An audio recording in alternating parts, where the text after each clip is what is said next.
আসসালামু আলাইকুম প্রিয় বঙ্গবন্ধুর সৈনিকরা, আশা করছি সবাই ভালো আছেন, সুস্থ আছেন ও নিরাপদে আছেন। আজকে কিছু দুঃখের কথা আপনাদের কাছে বলবো, উপলব্ধি করবেন, শুনবেন।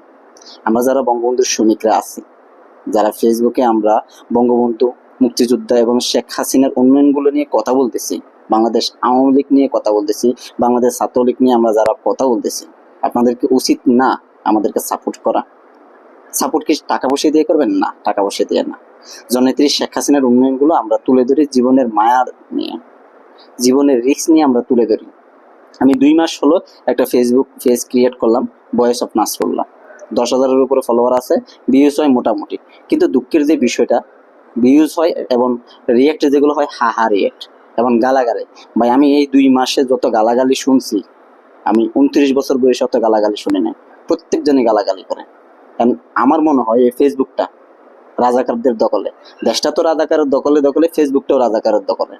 তো যারা 17 বছর, আমার দলীয় ভাই ব্রাদাররা যারা 17 বছর আওয়ামী লীগের সুযোগ সুবিধা নিছে, ওই হালারা তো মাঠে নামে না ফেসবুকের মধ্যে মনে করেন দেখি আমরা জননেত্রী শেখ হাসিনার উন্নয়নগুলো নিয়ে যখন ভিডিও বানাই, ওইখানে তারা একটা লাইক দিতে তাদের আঙ্গুলটা ভেঙে যায়, শালার বাঞ্চুতরা। তোদের মানে কি বলবো আর, মানে মুখে অনেক বাজে কথা আসতেছে কিন্তু বলা যাচ্ছে না, কারণ তো অ্যাটলিস্ট দলীয় ভাই ব্রাদার, বুঝছেন?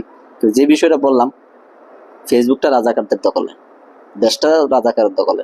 তো এখন আমরা মনে করি যে যারা ফেসবুকে কথা বলি, সোশ্যাল মিডিয়াতে যারা ভিডিও বানাচ্ছি, আমাদের মন ভেঙে যায় ভাই।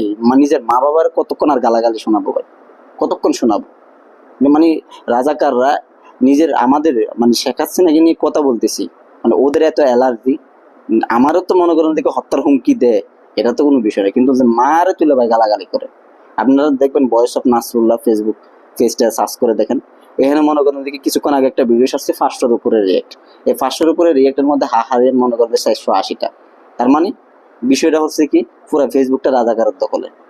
তো যে আমার বঙ্গবন্ধুর সৈনিকরা আছেন, আপনাদের প্রতি আমাদের অনুরোধ, আমরা যারা ভিডিও বানাই জীবনের মায়া ত্যাগ করে, এদের জন্য এখন বাংলাদেশ বসে আমরা যারা ভিডিও বানাচ্ছি, ধরেন আপনার কোন একটা জায়গায় জয় বাংলা স্লোগান দিলে তো মনে করেন দেখি নগদে মনে করেন দেখি নাই, তারপরও রিস্ক নিয়ে আমরা কিন্তু ভিডিও বানাই। তা আপনাদের তো উচিত আমাদেরকে সাপোর্ট করা, টাকা পয়সা দিয়ে সাপোর্ট না ভাই।